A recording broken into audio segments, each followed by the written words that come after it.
where you've been, what you've done, and what you have done to you. You are the part of the journey that God knew you were going to be. God says, I want you to guard your heart.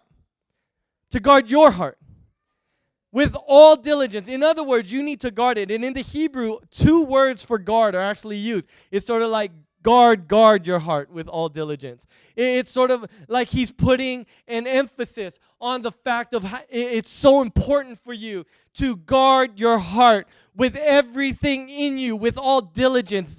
And diligence means with everything in you. And to do it, not just on the side, not just kind of go, okay, well, maybe I'll just watch what I eat or watch what I watch on television, my music a little bit. But he says, I want you with everything in you. I want you to guard it. Why? Because out of your heart, every issue of life springs forth.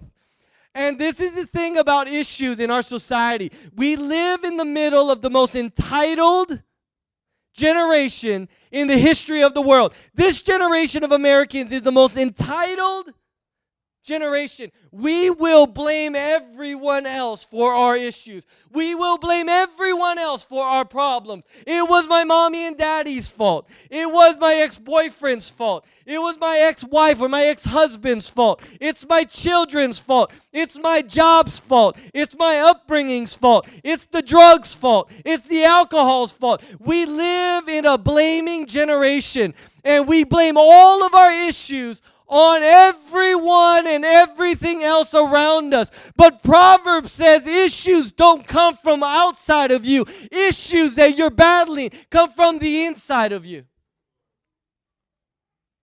And if there's issues that you're dealing with right now, if you got issues with somebody, if you got issues with church, if you got issues with the person sitting next to you, if you got issues with your mom and your dad, you can't blame them because the issues of life spring forth from your heart. So if I want to get through the issues in my life, then I have to stop pointing the finger outward, and I've got to take an inward look and get honest about my heart.